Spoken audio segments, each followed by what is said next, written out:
So 96 hours, that's where I am. Actually, a little over 96 hours in this week's fast. So let me tell you a story. So I went to the grocery store, and my plan was to go and pick up some jerk seasoning. I'm making some chicken for a friend of ours. And so my plan was to get in, get it, get out, but that's not how it went. I'm going to show you what I ended up leaving the store with. And if you're like me, you've probably had those cases where you went in for one thing and you came out with a whole bunch of other things. And in the middle of my fast, well, not the middle, but close to the end of my fast, I started wondering about this scarcity mentality and how that plays out and what it has done in my life, in my fasting journey. And we'll share that with you here tonight. Hey, I'm Dr. Dwain Woode. If you're new to me, that's Wood with an E.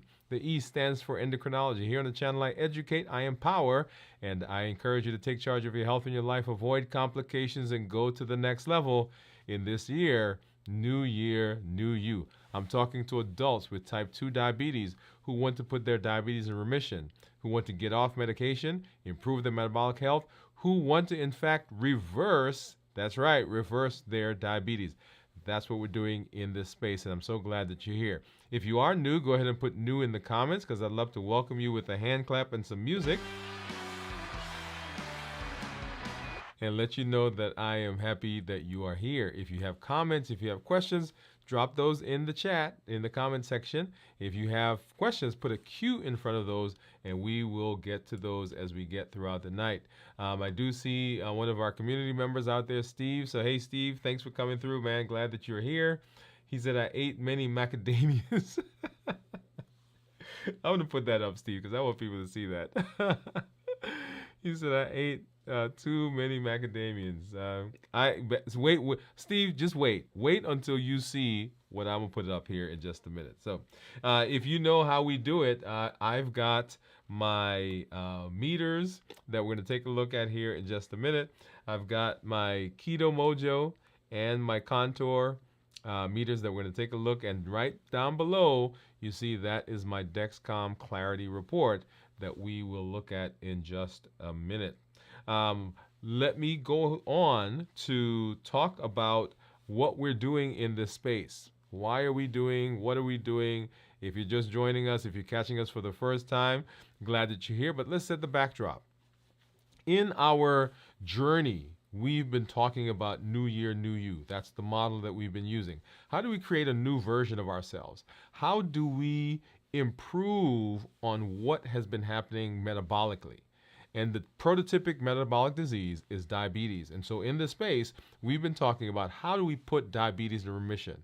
How do we improve your health, get you off medication, and set you up for success metabolically? So that's what we're doing.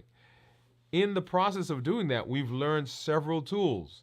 And one of the most powerful tools that we've learned is the tool of fasting.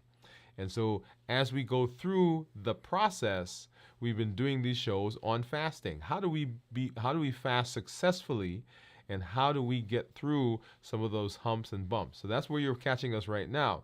As we do, I'm going to go ahead and do a check-in because there are several places that people find themselves struggling with, and that is how are we doing physically, mentally, and emotionally. Because remember, fasting is not just a physical thing, it's also a mental and an emotional thing. So let's hop over and let's do that right now. So how am I feeling physically?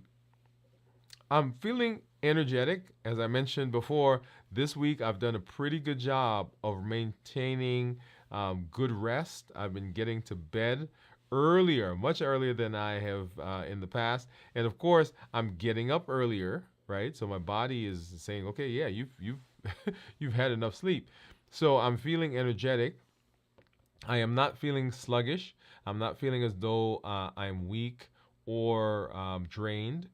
I am not feeling lightheaded, dizzy, sweaty, all the things that sometimes we associate with fasting, or particularly for people who are diabetic, who are on medications that are continuing to drive their blood sugars down. I'm not feeling any of those symptoms. one of the things that we'll talk about on our check-in tomorrow when we go through a review of fasting is that hydration plays a big part in how you feel in terms of your physical being during the fast. Okay, that's how I'm feeling physically. Mentally, I'm feeling clear. I'm not feeling clouded. I am feeling sharp, actually, because I've rested, because I've done a good job of hydration. See, I've got my cup here. Then, in terms of my mentation, actually feeling pretty good. I'm not feeling as though I'm walking through a bubble or that I'm having difficulty grasping for thoughts or words, as sometimes people will say they do. Once again, this all goes back to uh, the um, the preparation that we do prior to fasting, and we'll talk about that tomorrow. But when we prepare well, when we're rested, when we're hydrated, then in terms of our mentation, that seems to go well. And then, of course, emotionally, for me, excited because we came back from a trip. I had a great time on the trip, doing some historical things on that trip, and then getting back into our space home, getting into the week, the holidays, right? So I'm beginning to think about the holidays, and so feeling pretty energetic, particularly as I've done a good job of resting. All right.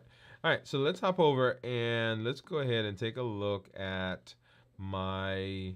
And I've got to be careful here because I don't want you guys to see all the stuff that I have off to the side. So there's some things over here that I don't want you to quite see yet, and I will, we'll keep these two scenes. So first of all, I want to take a look at my meters, and you'll see there that my Dexcom is saying that hey, it's about time to replace my sensor. I'm not going to do that right now. We'll do that a little later. But my Libre says that my blood sugar right now is 61, and you'll see down at the bottom, if you pay attention to the shaded green part, you'll see for half of that we've been in the white, and then half of that we've been in the red. And so that red that you see is that the blood sugar has actually been below 70, and it's been there since about, I don't know, maybe 4 o'clock this afternoon. Okay.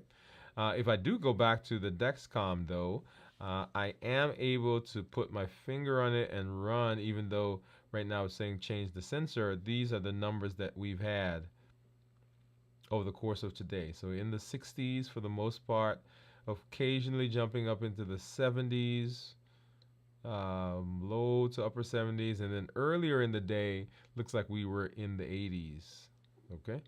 And then about 3 o'clock, we were in the 60s, 70s. And yeah, that kept waking me up in the morning. So, so there we are. And you'll see that this is a 24-hour view that we're looking at right now. Okay. Then let's hop over and let's take a look at what my meters are saying. So this is my Keto Mojo, which gives me a blood sugar and ketones. And then, of course, this is my Contour, which will just give me the blood sugar. So let's go ahead and get a strip into the Contour. Ooh, there we are. And then here is my Keto Mojo, so we'll get a strip there as well.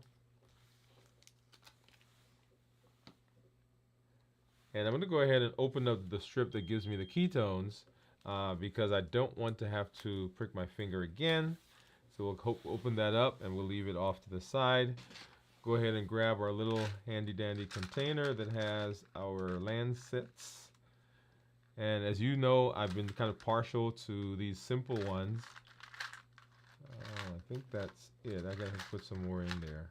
Yeah. So I've been partial to these because they have done a good job over the course of the show. And these are just twist offs, right? So you twist this top part off. And you'll see, maybe you can see there's a little needle right there. Okay. And I don't usually use the Lansing device. This normally would go into a Lansing device and you hit a button and it's spring loaded. I simply just grab a finger and grab this thing and boom, get a poke and ow, ow, ow. That hurts. All right, let's see if we got a good, yep, we did. Here we go. So we'll get that on. Get that going. Get a drop for the contour. And while those guys are running, go ahead and make sure I keep a drop. So 68 for the Keto Mojo. 63 for the contour. And let's go ahead and grab the ketone stick and get that started. Boom, boom, boom. And put a drop of blood there. Okay. And we'll see what those ketones are. If you think you know what my ketones are, go ahead and drop that in the chat, in the comments, so we can get that going. So I'm not going to show you what that is, as I normally do. I'm going to go ahead and tease you, and we'll come back and look at that in just a little bit. Okay. All right. So our conversation today is about scarcity. Scarcity. So let me go back and let's have a conversation. So as you heard me say, I stopped at the grocery store, and my plan at the grocery store was that I was going in, and now I can show you. Well, actually, let me grab this real quick. So my plan was to go in. So here's my grocery bag. And I'm going to move these other things off the desk. How about that? We'll bring those back up in a minute. So my plan was to walk in, and what I was getting was simply some stuff to prepare. And actually, I just went in for maybe 1 or 2 jars, right? So here it is. I went to get this. This is some jerk seasoning that I use. This is called Walker's Wood. Let me see if I can open this one. Yeah, there we go. Walker's Wood, and I like it. So if you have a jerk seasoning recipe that you want to share with me, go ahead and do that. I'm going to be making this here. We're going to seasoning up the chicken tonight and get that ready for cooking. Right, so my plan was to go in, and I was getting these. This is it. This is all I went for, y'all. This is it, okay? And when I walked in, right at the front, I was minding my own business, right? Not paying attention to anybody. Just walked in, got the cart. I'm not actually sure why I even got the cart. But I got the cart, and I'm going into the store and getting ready to go down the aisle. But as soon as I got into the store, I saw a bin. And you know what was in the bin?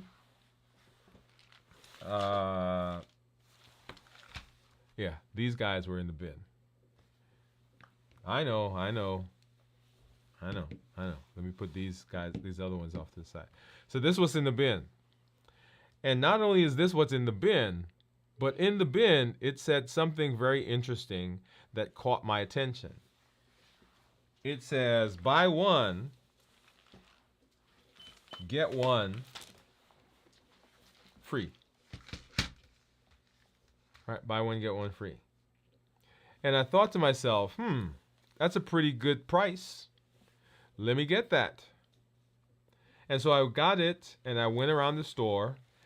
And as I was getting it, I decided that, since I'm getting this, I might as well get, because you guys know that I have a fetish for cashews and almonds.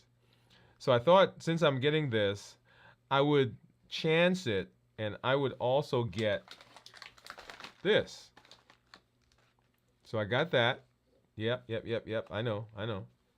Remember what I went for, right? So what I went for was this. This is all I went for. And so I got this, and I'm going around the store, and I'm thinking, okay, what am I going to break my fast with tomorrow? And I started thinking, well, I think I want to break my fast with some cheese. But maybe I can have some cheese, and I can have some nuts. So I picked this up. All right, so this is shaved Parmesan. You got it so far? Right. Remember what I went for. And then I said, well, I really like cheese, so maybe I'll have some slice tomorrow. Maybe I can make some eggs, and I could show that on the show, right? So you guys are part of this, by the way. I can show that on the show. And so let me go ahead and let me get some cheese. Well, I couldn't decide on the type of cheese, so I decided I was going to get some white cheddar, and I was going to get some sharp cheddar. All right. So once again, not none of what I went for. And all the time I'm going through this process, right, in my head. Oh yeah, I'm kind of, and I'm actually not stressed about it. I'm not worried about it at all, right? This is just made sense to me. Well, I got to the cash register, and the gal who was ringing me up said, "You know, those are buy one get one free. But if you buy two, then you get an extra $2 off." Now these were $3.45 or $3.89, right? So buy one, get one free. But if I bought two, right, I got another dollar plus off. And so that means that I get 4 of these things. Now I want you to, I hope you guys are following me, right? So I went for this, and I left with this. Yeah. That's what happened. And so I want to talk a little bit about the mentality. And I was talking to my wife actually last week, and I was explaining to her, and I had shared with you guys when we started this whole process that what I would do is that, we at my office, we had pharmaceutical reps who came in, we had team meetings, and there was food, there was lunch associated with a lot of those meetings and reps who were coming in. And so when I started fasting, what I started doing was I started collecting all the food for each of the lunches. Or I would go down to the cafeteria and I would collect that and I would put it in the refrigerator. And at the end of the week, I would bring it all home and it would be in the refrigerator. Now that posed several issues, right? Because remember, when we talk about the HEAT model, habits, emotions, access, and taste, if it's around, then we're going to eat it. And so in that process of bringing those things in, I started to notice a trend, right? So I would bring them home, and then I would get anxious because all of this stuff is there, and I was afraid it was going to break, it was going to be too tempting. And so I'd get rid of it, but next week I would start the process again. And so kind of in the middle of our process, as we've shared, I stopped doing that. And I stopped bringing nuts, almonds, cashews, and all that stuff home. But my mind was still there. And so there are a couple of things I want to share and want to talk about. And you may see yourself in some of these scenarios or some of these issues, and we'll talk about them, okay? So the first thing that we want to talk about is what is the scarcity mindset? What really is it? So scarcity mindset is when you feel resources, whether it's food, time, money, or any other resource, is limited, even when you know you'll be okay. The fear of missing out or not having enough creeps in and influences your behavior in ways that you may not realize. So because there is this fear of not having, the fear that the resources are going to be low, that I will want something at some point and it won't be there. That's the fear. That's the idea. It makes us behave in ways that we may not even realize. Right? And so we'll talk about what some of those are. So the scarcity mindset. When I was standing in the store, I had no reason to grab those extra things. There was no reason. I wasn't hungry. I didn't go for them. There wasn't like there was a plan that we needed them for something later on. But in my mind, I thought, well, what if I need it later? Right? What am I going to break my fast with? What can I eat that is healthy? Right? So remember, so now the brain is starting to create conversations. My fast is starting again in a few days. So I need to get some stuff that I can eat between the fast. I need to get some healthy stuff. So let me go ahead and let me prepare for that. Notice I haven't gotten past the fast yet. I'm still in the fast, but I'm preparing for what I'm going to eat.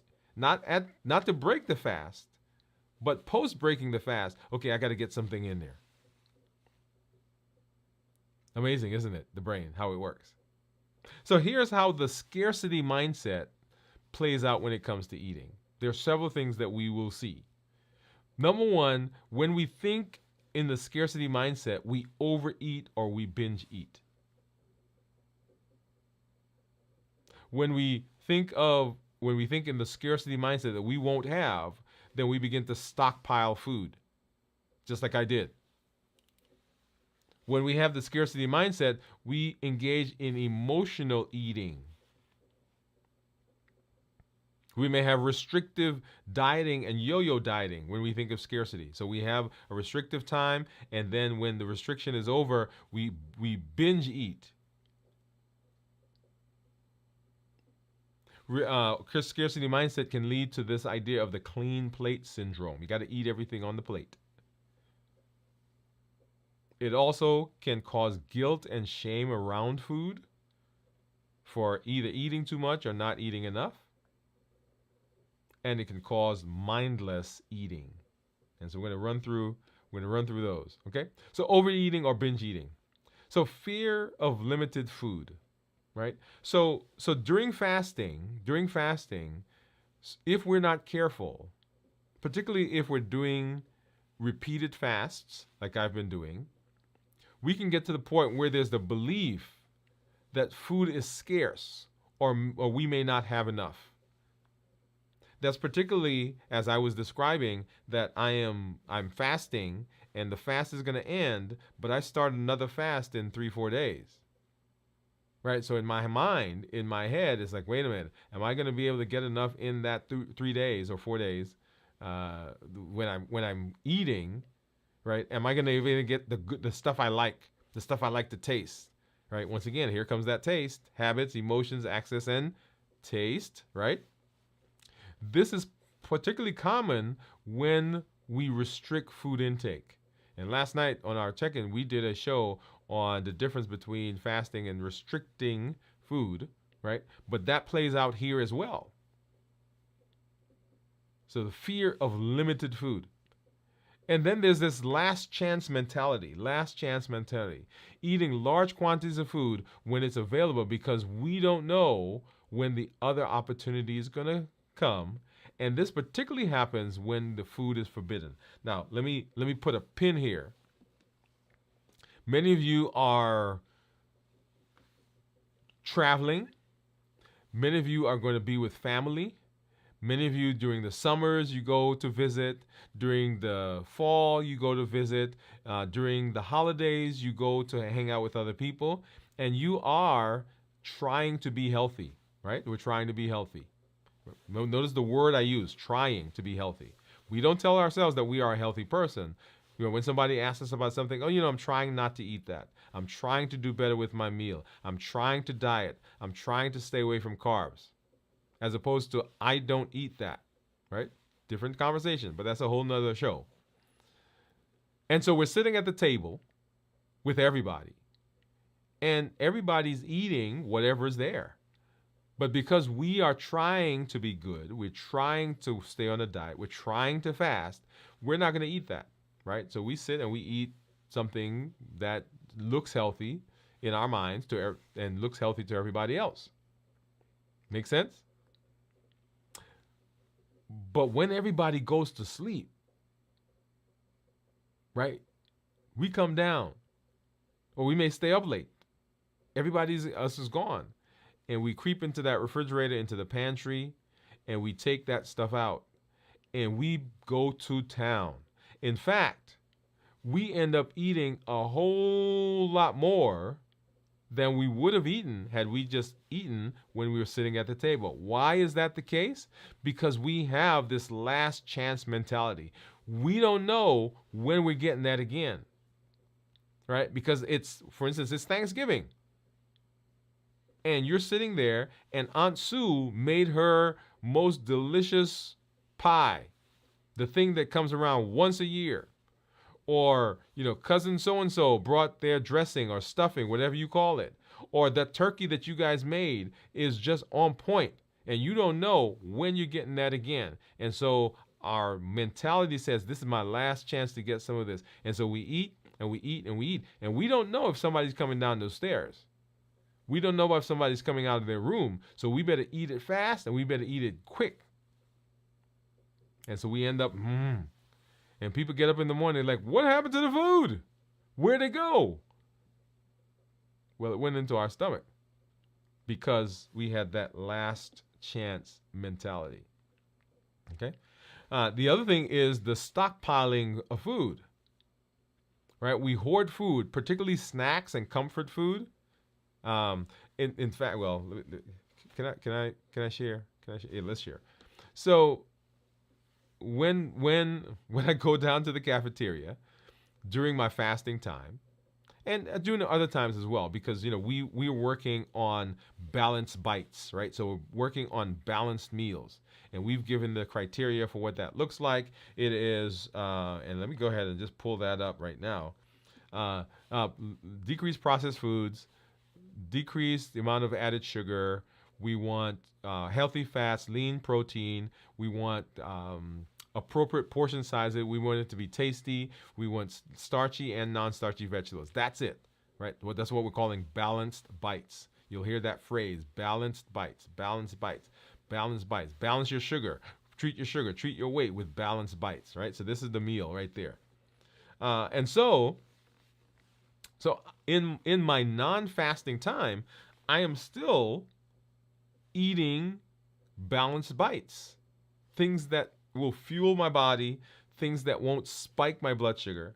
But I go down to the cafeteria, and when I go to the cafeteria, I collect bags of chips. And I tell myself that this is for, sometimes my son will come to the office, and there's certain chips that he likes, and so I have them. And so if you come into my office, on one of the shelves, right, you'll see an array of chips.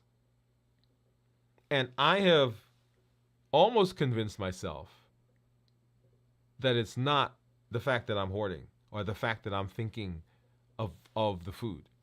But it actually, to be honest, if I'm crystal clear, I think that's what it is. Right? I don't eat it, but I see it, and it is right there. Right? So tell myself, my brain tells these stories and creates these little scenarios. And so this can lead to constant temptation, right? Because it's there. Remember, one of my triggers, habits, emotions, access is one of my triggers. So why in the world am I bringing those things around when I know that they're my trigger? Well, it's because of this mentality. So I'm hoarding. It can lead to emotional eating, right? This is the scarcity mentality. So we use food as comfort. So we turn to food to deal with stress, with fear, with anxiety. And so when we're not fasting during our eating times, we may tend to be more emotional eaters because of scarcity mentality. Because of the scarcity mentality. Right? Food becomes a source of immediate comfort and control. Even though it doesn't address the underlying issue right then, right? As we've talked about in our COPE model, right? So are we buffering or are we coping? And food is an amazing buffering behavior. So we buffer with food. So emotional eating, we use food as comfort. So restrictive dieting and yo-yo dieting can also occur when we have this scarcity mentality. So we're afraid of gaining weight. And so this often leads to yo-yo dieting. So we overeat once the restriction becomes unsustainable. And this is one of the places where, when I'm talking to folks in the office, I will say to them that I don't want you to become so restrictive in your food, in your eating. I don't want you to take the pendulum way over here. I want moderation. And so one of the benefits of fasting is fasting still allows you to eat the things that you want to eat, but you're eating them within a specific time frame. And I had several people this week actually were telling me that for the first time, they feel as though they have control, because we're not restricting what they're eating. We're restricting the time when they're eating. And when we do these restrictive meal plans, right, they're not really sustainable in many cases. Like, I've had people say to me, I'm never eating carbs again. I'm never eating whatever they, pick them something. And I'll say, well, that's admirable, and I love the fact that you are taking charge, you're taking control of your health, and you want to be healthy. But I'm not telling you to give that up. That's not what I say. Right? Remember, it's about our control. It's about our control. In one of our other shows, there's a scenario that I want to, a thought process that I want us to go through that I think will put some perspective to this whole idea of restricting. Okay? All right. And then we diet out of fear. So instead of focusing on healthy, sustainable eating habits, we focus on the fact that, oh my goodness, if I don't do this, I'm going to put on weight. It's driven by fear of failure or not achieving goals. So the number of people that I've had conversations with during the shortage that they had with the GLPs, and that's been going on, I guess, a couple of years ago, and actually even now we're having some issue. But people who come in who are afraid, and they're anxious, and they're worried because they can no longer get the GLP. And so they pick up these habits of dieting out of fear of putting on the weight. And it's, let me hasten to say, it is nobody could tell you that your fear is not valid, right? Because you feel the way you feel because you feel the way you feel. The question, though, is how do we manage that and what do we do with it? And so jumping into a diet because of fear of gaining weight is not where we want you to be, because that sets you up for difficulties, sets you up for failure, actually. Okay? And then the clean plate mentality, clean plate syndrome. And this comes from, a lot of people have had this brought down from mom or dad or grandparents or auntie or cousin, whoever, because they lived in a time of scarcity. And so we grew up saying you got to clean your plate. And so we feel guilty when we don't clean the plate. So we'll go to a restaurant and they'll give us food and we are eating and we know we can't keep doing it. We're full. But we keep eating because we've had this mentality, we got to clean the plate. Right? So we feel guilty about leaving food on the plate. This leads to overeating, obviously, even if you're full. And it comes from the belief that wasted food is wrong because it may not always be there. And there are other people that are starving, other people that don't have food. So how dare you not clean your plate? Right? We also get guilt and shame around food which comes from the scarcity mentality. Either guilt of eating too much or eating too little. Right? So constant guilt, feelings of guilt about food choices. So if we eat too much, we're like, oh my goodness, this is scarce. We're not going to get any more, and I've eaten it all. Or if we eat too little, it's like, how dare I not eat because we have this? We don't know when it's coming back. right? Either we overeat or we indulge. So this guilt can lead to unhealthy relationships with food, creating a cycle of restriction, overeating, and emotional distress. The distress that people have around food is unbelievable. And if you are not a person who's having distress over food, you cannot imagine the anxiety that comes into play.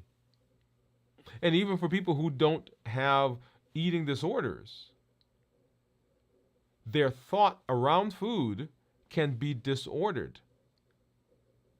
That is, I can't have that. I can't have that right now. I can't ever have that again. And so we can white knuckle it for a while. And you're like, okay, I'm not going to eat it. I'm not going to eat it. I'm not going to eat it. I'm not going to eat it. And then when it becomes unbearable, we give in and we actually go overboard. And then we start over the process. I'm not going to eat it. I'm not going to eat it. I'm not going to eat it. I'm not going to eat it. I'm not going to eat it. Right? So we're basically white knuckling it. And that is not a healthy relationship with food. And then the other thing that happens is we begin to have mindless eating. So we're not enjoying the present moment. Remember, mindfulness is here being present. So the scarcity mentality can lead to mindless eating. When we focus on future fears and anxieties, like not having enough, we rush through the meals, like the scenario I gave at Thanksgiving, when somebody's just eating because they don't know when it's going to come again, or if somebody else is going to show up and judge them for what they're eating. We don't enjoy the process. We don't savor the moment. And so we end up eating it, and it doesn't fulfill in us what we thought it was going to do. And so what we end up doing, we end up eating more. Because it didn't do what we thought it was going to do. So how does scarcity play out in the fasting context? So during fasting, it's common to think about food, sometimes more than usual, particularly if you've not prepared yourself for the fast. So some people can feel anxious about their next meal, worried about undoing the benefits that they've made or they've gained in the fasting. So you've lost weight, the blood sugars are better, your insulin is improved, all of the benefits we've talked about around metabolic syndrome. And so, oh my goodness, my food, my eating is going to cause this to go away or is going to impair it. And so we start to now demonize food. We start to demonize the process of eating. And anytime we're now getting ready to break the fast, get out of the fast, or we're getting ready to eat, it causes anxiety, which sets up this chain of disordered food relationships. We also worry that we can't sustain what we're doing. For instance, fasting, right? How long can I fast? Somebody asked me in the office today or yesterday, so what's the goal for fasting, right? And so the fasting, I've said that we're fasting once a week for at least 24 hours. Now, the extended fasting is a part of the tool, but that is not the ultimate, that is not the be all, that's not the end. I use fasting in a way that creates a sustainable, a successful health benefit for me. But this is not all the time. You guys remember, when was it? Back in June, we were going away. And so I ended the fast, I think, at 36 hours because I'm getting ready to go with the family. We're going to have some fun. Right? That's a concept we'll kind of have to talk about. All right, and then they're worried that they're going to start another fast soon. Like, I'll tell you that one of my thoughts around food is that part right there. And I think that's where the scarcity mentality comes in for me, because I'm thinking that my eating window is short. So sometimes I'm thinking, okay, for instance, these nuts that I bought, in my brain, it says I got to eat them. Scarcity, right? Clean the plate. I got to eat them. I bought 4. So how am I going to eat 4 in those 4 days? And if I do eat 4 in those 4 days, what happens to my blood sugar? What happens to my weight? So I'm undoing the things I've done in the fast. And that causes that cycle. Okay? So this can cause overcompensation once the fast ends. So I got to get it in. Because I don't know. We're at 3 days from now. I'm getting ready to start a fast again. So how do I get all this stuff in? Disordered relationship with food. So how do we do this? How do we get through this? We want to break free from the scarcity mentality, scarcity mindset. We do that by eating mindfully when we are in our eating window. So when you're eating, be here, be present. Don't think about tomorrow. Don't think about the next day. Don't think about when we're starting the fast again. Right now, I'm enjoying food. This tastes good right here, right now. I'm not worried about the next plate. And we have enough. There is enough. We want to make sure that we're doing conscious shopping so that when I go to the grocery store, like I did, right? I actually didn't prepare myself to go to the grocery store. I knew I was fasting. And there's all kinds of smells in the grocery store. Remember one of my triggers? Access, right? So when I walk into the grocery store, what access do I have? I have access to every single thing in the store. I didn't prepare myself for that. I just walked in. Okay, I'm going to go pick this up. Sure. No. Right? Conscious shopping. And then we want to shift to the abundance mindset. And the abundance mindset says that food will be available when I need it. I can go back to the grocery store now. I can go tomorrow. I can go the next day. I can pick up what I want. If I want it, I can go on back and gotten a billion. Well, it's not a billion. I could have gone back and gotten a whole truckload of nuts.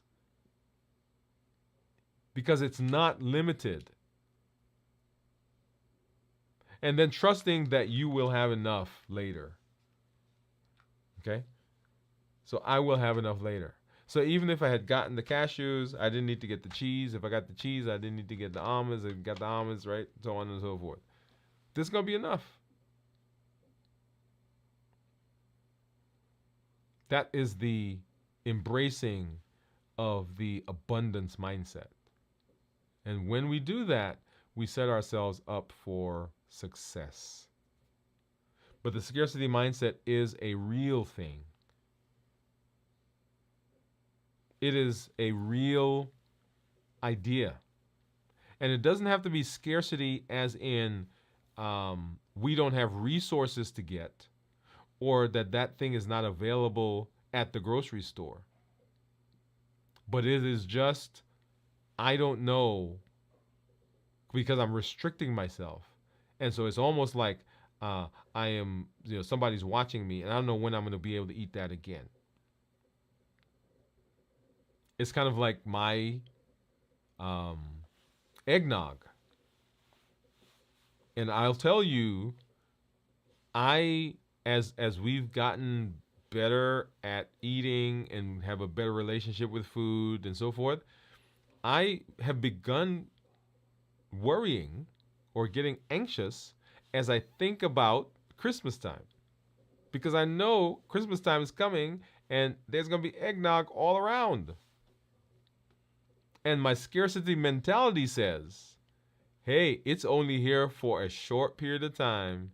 You better get all you can because it's not coming back around till next year. And you may find whatever food it is, whatever the treat is that you have. Yeah. Like I've told the story of the patient who said that, sweet tarts are her thing. Comes out during Easter. One of my team members at work, she has kids, and so she buys jelly beans. And I'm telling you, I'm not sure what it is, but the jelly beans that I've eaten from her that come out around Easter time are like the best jelly. I'm not even sure where she gets them, but they're like the best things. So I told her, I said, you can't bring any more of these to the office. Right? But the scarcity mentality says get all that you can, hoard it, stockpile it, get the food.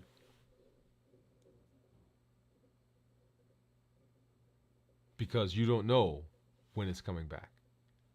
But embracing that abundance mentality that says, yeah, it's okay. You can have more. There's more at the grocery store. You can go down there and you can get some more if you want.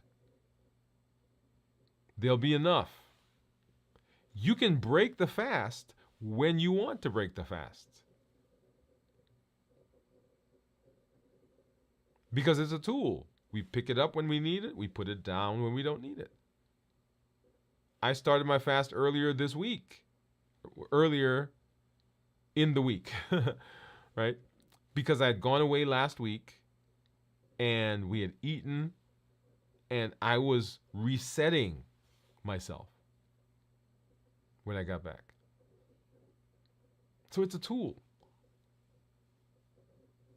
It's not a shackle. And so to be successful, we've got to begin thinking, we've got to begin changing our thought process, changing it into this abundant mindset. Yep. All right.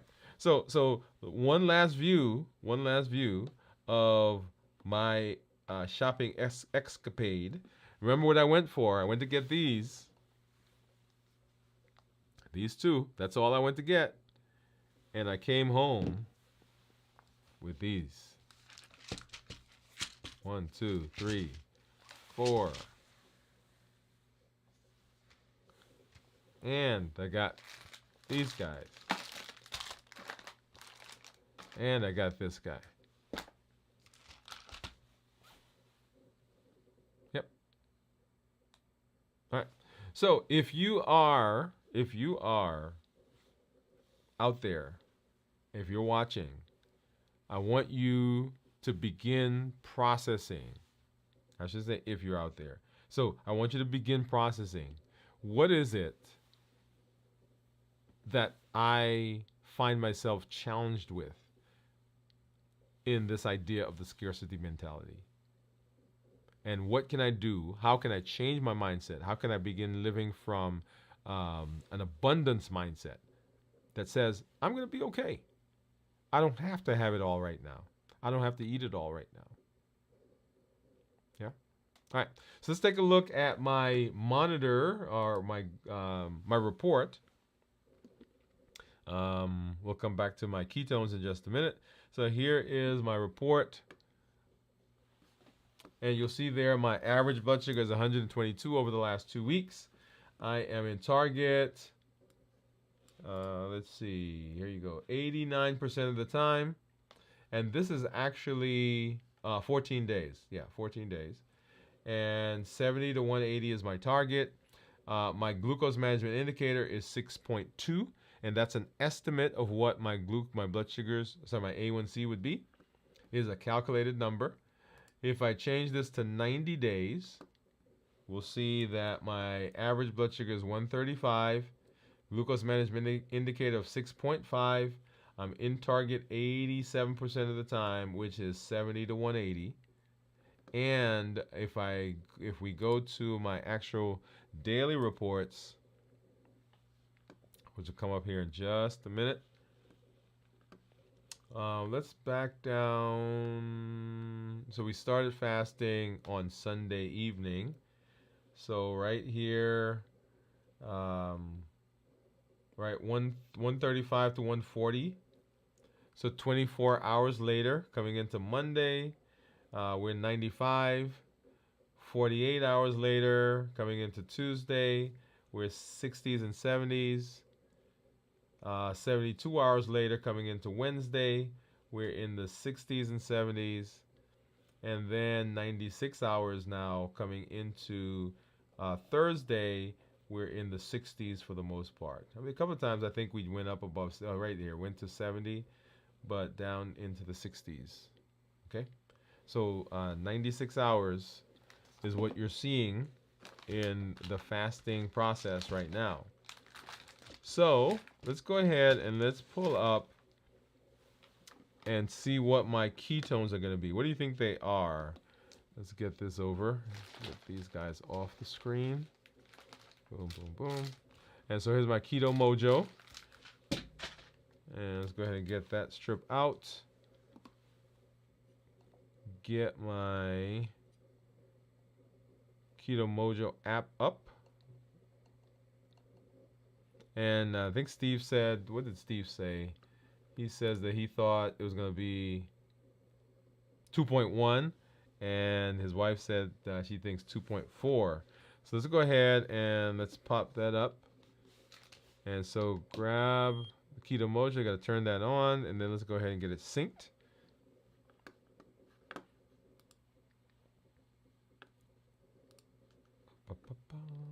All right, and drum roll, please. Drum roll. Da, da, da, da, da, da, da, da, da. And blood sugars of 68 and ketones of 3.1. Look at that, 3.1.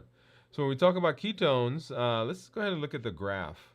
So on the graph, you'll see the turquoise line is a blood sugar, and turquoise line is ketones, and then the tan line is blood sugar. So as my blood sugar went down as I fasted, you'll see that the ketones went up. So the tan line goes down, blood sugar, and the ketones, the turquoise line, goes up. And that's because when blood sugar is high, insulin has to come out to combat the blood sugar, and ketones have to go away because ketones and insulin can't be in the same space. But as blood sugars drop, so do ketones. So does insulin. And when insulin goes down, then the ketones begin to rise. And that's what you're seeing there. As I fasted, my ketones have gone up, and of course my blood sugar has gone down. When we look at ketones that are less than 0.5 are considered normal, right? Less than 0.5 considered normal, 0.5 to 1.5 considered nutritional ketosis, and then above 1.5 considered therapeutic ketosis. So right now I'm in the therapeutic frame or therapeutic range. For people who are fasting, for people who are working on being ketosis, people who are working on metabolic syndrome, all those things, then we want them to be at 0.5 or higher, right? Because that's where we get the benefit. And we'll talk more about that when we do check-ins. We do our fasting review, which will come up tomorrow. So make sure you join us for that. And so we'll talk more about the ketones and where they are and what we want to do with them. Okay? All right. And then I do see one of our community members dropping in. So Jennifer, hey Jennifer, thanks for coming through. She says hello. She said howdy all. And Steve saying hello Jennifer. Glad that you are here as well. So Jennifer, did you catch this? Did you catch what I bought when I went to the grocery store? So Steve says that his ketones right now are at 1.6. Okay, yeah. So there you go. So he is just above nutritional ketosis into therapeutic ketosis at this point. So I'm gonna drop back and I'm gonna show Jennifer. Yeah, Jennifer, go back and watch the show, the rest of the show. But this is what I went to the grocery store for. That's what I went for. These two things right here. And this is what I came away with. 1, 2. Let's do this one. 1, 2, 3, 4, 5, 6, 7, 8. Yeah. So yeah, that's what our show is about right there. So glad that you can join us. Glad that you are here in this space, hanging out with us. The struggle is real, y'all. The struggle is real. So Jennifer, yeah. So it was buy one get one free. And when I got to the cash register, the gal that was behind the cash was checking me out. She said, if you buy two, you get like $1.70 off or something. So it was $3.40, $3.80 maybe. So I would get two, right? Buy one get one free. But if I bought two of them, I got buy one get one free, and I got the extra off. So I ended up paying, I think like $3 for all four of those. So. But so in my mind, I'm like, yeah, this is great consumership. Oh yeah, all right, all right.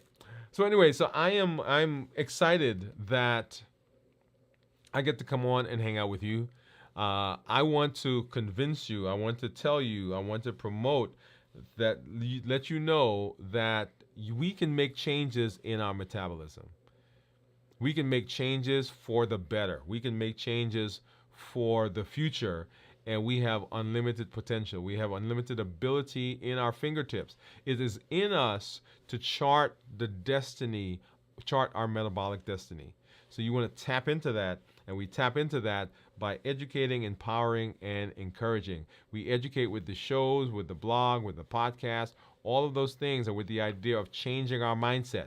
In this case, going from a scarcity mindset to an abundance mindset that says that I am not limited to what I have. There is more out there. I don't have to hoard it all. I don't have to buy it all. I don't have to bring it all into space. We also empower with the tools, right? So one of the tools that we're learning, right? So we're learning fasting. We're learning the COPE model, the HEAT model, how to create a menu, balanced bites, as I talked about this evening. So all of those are ways that we are empowering. And then we encourage with the community, as you see Jennifer that's out there.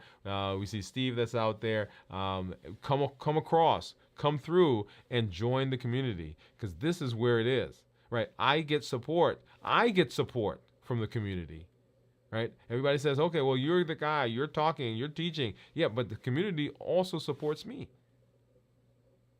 The reason I don't bring cashews anymore in the house is because I know Jennifer and Steve are out there watching me, right? And I got to show them my blood sugar. And I don't see Teresa tonight, but I see her as well, and Pam. Right, so all you guys, boom. So we educate, we empower, and we encourage with the Triple E formula for success. Remember the things that are pushing us to eat, pushing us off of our plan, pushing us off of our decisions. That's the habits, emotions, access, and taste. The habits we form, the routines, right? Where we eat just because we eat, not because we're hungry. The emotions that get so strong and they push through the decisions we've made. The access, like me going and buying all this stuff. It's here now. What do you think is going to happen now that it's here? It's going to get eaten, right? And then, of course, taste, the perfect combination of fat, salt, and sugar, the bliss point that says, hey, you can't just eat one. And the things that we chase are the things that food does for us, the calm it brings, the mindset or the mind frame that it puts us in, the memories that it brings back of the time when we ate that thing at that place with that person and we felt that way. Habits, emotions, access, and taste. And when you come through, I want you to make sure that you are joining the challenges. Before that, actually, don't forget the pillars. Right? We decrease insulin, we suppress the appetite, and we reduce sugar. That's the key to reversing diabetes. Decrease insulin, suppress appetite, reduce sugar. And then when you come through, make sure that you are joining the challenges. We do one every month. Make sure you are part of those. Don't just let these happen. These are ways that you can improve, that you can put to practice the things that we're learning. And then share your story, just like Steve's sharing that he is at 1.6 and smart, right? Make sure that you are sharing your story. When we see you succeed, then we know we can do it as well. And if you're having struggles, if you're having some challenges, we know that we can come alongside you. You can help us, we can help you, and we're not alone. And then share it with somebody. Let them know that they can make a change in their health, in their lives. There are over 1 billion people on the planet with diabetes or pre-diabetes. You can be the voice of change in your family, in your community, at your church, at your doctor's office. Anywhere you are, you can be the voice that says, hey, we don't have to keep going like this. We don't have to keep having heart attacks. We don't have to keep taking medication. We don't have to keep putting on weight. We can do better. Awesome, awesome. And let's see. So Jennifer says, so Steve says Publix. Yes, Steve, Publix. Don't go. But Publix is the place that all happened. And then Jennifer says, smart savings. When I get extras, I write a future date to save for opening. Otherwise, I eat up too much. Yes. So Jennifer, that is actually a good point. I hadn't even thought about that. Right? Just mark on it because the visual is very strong for me, right? I'm a visual person. And then Steve said, "Good luck with your fast busting." Yeah. So here. Let me get you guys. So I'm at 72 hours. Sorry, 96 hours. And so my plan was actually to go to tomorrow during our show, but I think I'm going to break that. Uh, Once again, when we're fasting, we want to be careful not to set ourselves up for success. So sometimes we push a little bit too much in the things that we do on the tools that we use, and that can cause it to backfire, right? So be sure that you have a plan. So my plan was actually 96, which is now, but as I went through today, I was like, oh, I'm already what? Already 96. Might as well go another 24. But I'm not sure if I'm going to do that. So Steve said we went to 3 grocery stores today. Yeah. So always, we want to be careful. We want to be safe. Um, so so one of the decisions I had to make is the chicken that I told you guys I was going to be cooking. Do I cook that tonight? Because I know if I cook it tonight, I'm going to want to taste it. We're going to have all the smells, and if I'm not breaking the fast tonight, and I cook, I'm going to end up eating more, right? Because in my head, I didn't fulfill my fast. So I'm going to make a decision to either I'm cooking tomorrow, or I'm going to break the fast and cook tonight and give myself permission to eat. Notice what I'm doing. I am making the decision. I'm not allowing the decision to be made for me. So in all that we do, we want to take the reins. We want to take control. We want to take the responsibility, and we want to take the benefits or the consequences of it. But it's our decision. And so we're going to be making that decision here in just a little while. Okay? All right. Well, as always, thank you for joining me. Thank you for being with me. I enjoy coming and hanging out with you. We will do our check-in tomorrow where we do our review of fasting. Saturday night, this videos from the vault at 9 p.m. Central. And then Sunday morning at 6 o'clock in the morning, we'll be doing This Week in Review. And then, of course, always back here in the saddle, 7 o'clock p.m. Central on Monday for Dwain Woode, MD Live. Thank you for joining me. We'll see you at our check-in. Have a great evening, everybody. Oh, did I say? This is Dr. Dwain Woode. That's Wood with an E. The E stands for endocrinology. Here on the channel, we educate, we empower, and we encourage you to take charge of your health and your life, avoid complications, and go to the next level. And in this year, new you. Good night, everybody.